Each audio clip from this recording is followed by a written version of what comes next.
If you're listing cards every day, but your sales aren't growing, you're probably making one of these common mistakes. I've made plenty of them myself when I first started. Over the last few months, I've been building my eBay business from scratch. And today I'm sharing some tips that have been actually increasing my sales and increasing my productivity on eBay, not generic advice I won't repeat. Some of it will be kind of stuff that we've talked about before, but this is all stuff that you need to expect and kind of understand going into it. First one, consistency. That is going to be across the board, but in this specific regard, we're talking about listing cards every single day. The big mistake I see people doing is they list 100 cards or 1,000 cards one day a week, and they just disappear for a week.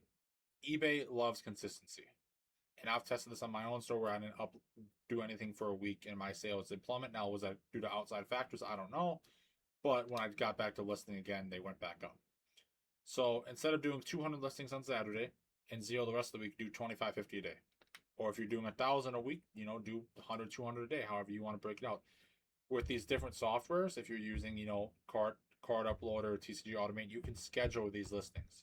So you can go ahead and do it all. If you only have time on Sunday, you can do all your listings on Sunday and schedule them for every day of the week. That still works and that's still fine. You're getting fresh inventory every day, but you're only taking one day to do it.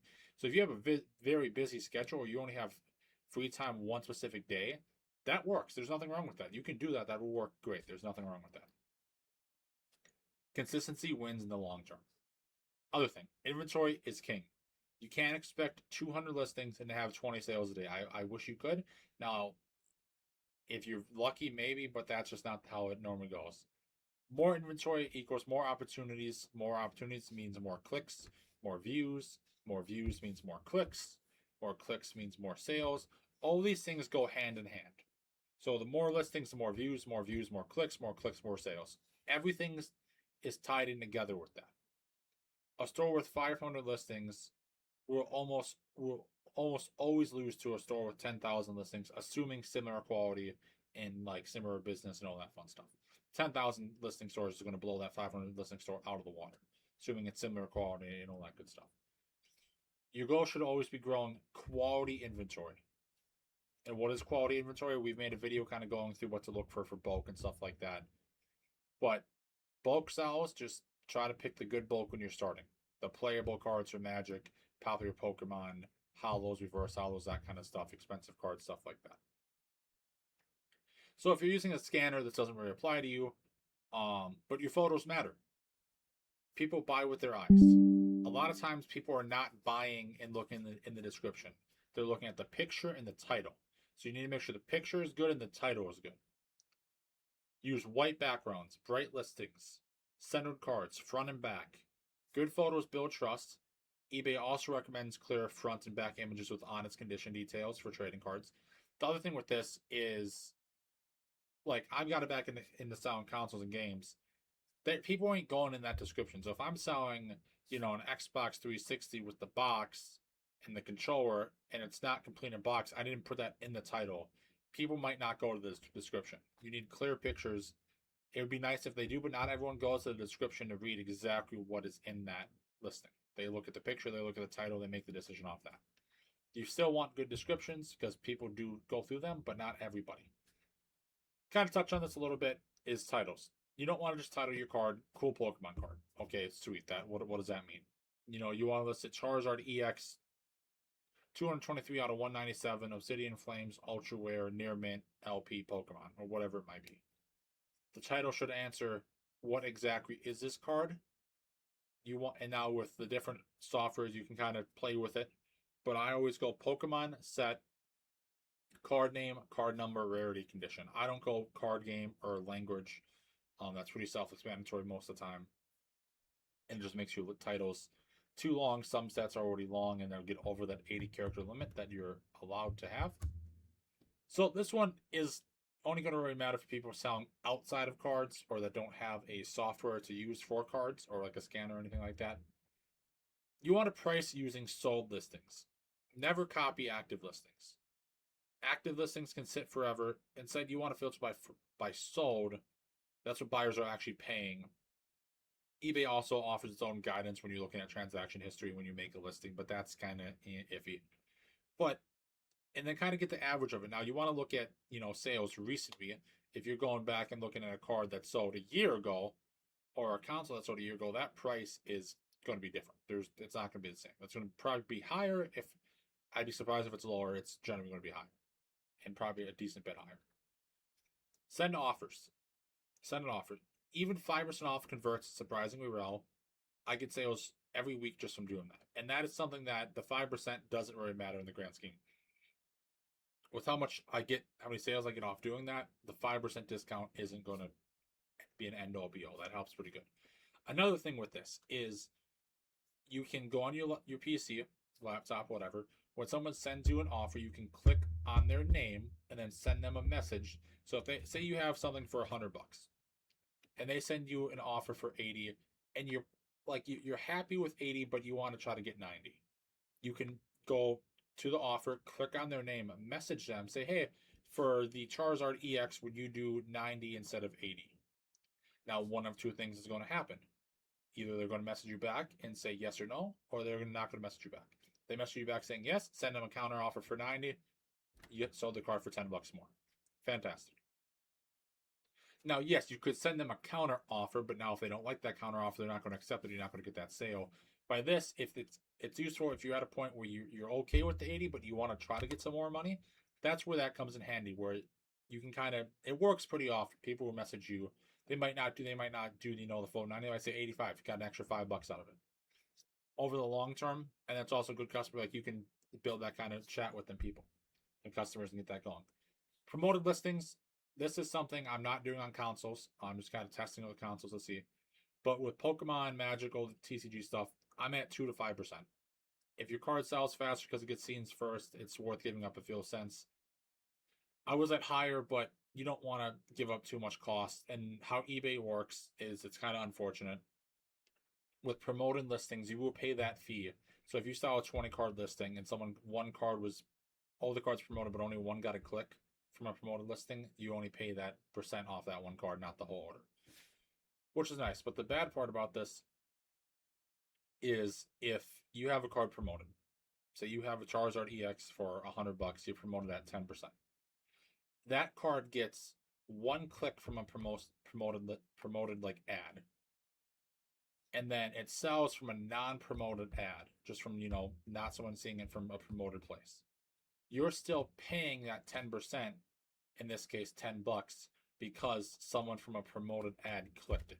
So keep that in mind. It's not always sold by a promoted ad.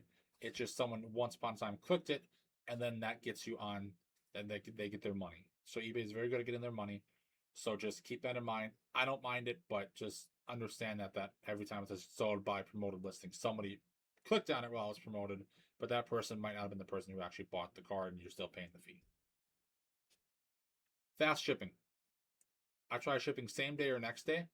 People remember quick shipping. Now, the big thing with this, if you can't ship same day or next day, there's nothing wrong with that. Now, top rated, if you want that extra bonus, you kind of have to. But the thing here is ship faster than your promised time. So if you can't always ship same day or next day, put your time for 2 days and then ship as soon as you can. So if you can ship it out today instead of 2 days from now, ship it out today. This kind of goes hand in hand with that. Package like a pro. Nothing ruins feedback faster than damaged cards. In my opinion, if a card comes damaged, that is on you or me as the seller. I have sold thousands of cards and I have not had one damaged. Minus when I first started and I didn't know what I was doing. Always use penny sleeves, top loaders, team bags, semi-rigids. A proper envelope or a box or bag, whatever, depending on when you get into the bigger orders, whatever you want to use. For lower value singles, eBay standard envelope is a cost-effective method that just went up a little bit, but it's still very cost-effective. And the nice thing about that is if the buyer claims they don't get their order, 30 days after they claim they don't get their order, you can file a claim and get your money back. It sucks. You have to wait the 30 days, but you get your money back as long as they claim they didn't get it.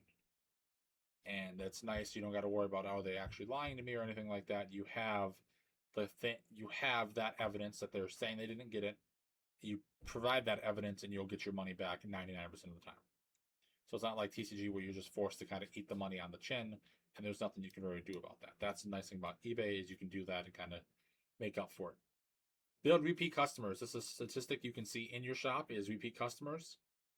I normally include a thank you in my notes for the thing. I want to start getting branding with a card to put in orders, but it can be a thank you, it can be a coupon, a business card, or whatever it might be to kind of set you apart. If they buy once, make them remember you, make them come back, turn them into repeat customers. Repeat customers are the best part about the business. Source smart. Don't chase only expensive cards. Bulk collections make business. One good collection can produce hundreds, if not thousands, of listings, repeat sales, steady cash flow. And when you're buying collections, if you're buying someone's whole collection, their bulk is probably better than most bulk because it's just the stuff they didn't necessarily care to collect. It doesn't necessarily mean it's just all bulk or all trash or anything like that. That's where you find the good money in bulk. Stop waiting for perfect. Perfection kills progress. A good listing today beats the perfect listing a month from now. Just keep listing, keep trying, keep learning, keep growing. My videos today are not perfect. Next week, they won't be perfect. 10 years from now, they won't be perfect. But they'll be better next week. They'll be better next month. 10 years from now, they'll be infinitely better than today. Progress beats perfection. Keep the progress going. Learn, grow, rinse, repeat. Keep doing that. Track your numbers. Know your average sale price, your sell-through rate, your profit, your shipping cost, your fees. If your shipping cost goes up or down, note that. If you get a better deal on penny sleeves, top loaders, card savers, whatever it might be, know what you're doing. Know your prices. Knowing your numbers in business is one of the most important things you can do.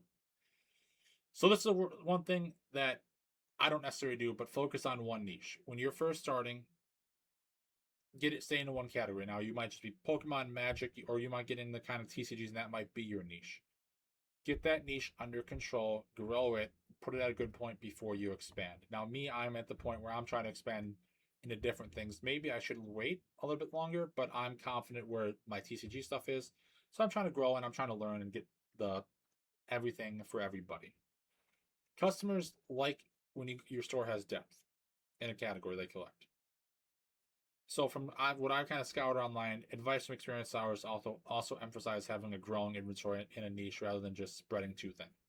So for me, my Pokemon Magic, they all have 5, 6, 7, 8,000 listings. So I'm comfortable with that. Now my gaming, as I'm growing, doesn't have a lot, but we'll get there. Play the long game. This is the biggest lesson in the video. Most people quit after one slow month, one bad week. eBay rewards people who keep showing up. This is talking about the consistency. Every listing is another employee working for you 24/7. The more employees, the bigger your business becomes. If you take one thing away from this video, let it be consistency beats motivation. Motivation is lacking. It comes, it goes, it's not consistent. You don't need to list 500 cards today. You need to list cards every day. That's how stores grow. If this video helped you, hit that like button, subscribe, let me know in the comments what you guys like to see next. Don't forget to join the Discord down below. That's where we're trying to grow everything. That's where I'd love to see more people in. We're getting more people in there every day. So let's keep it going, guys. Yeah, but let me know what you guys like to see next time, and I'll see you guys next time. Have a safe day, guys.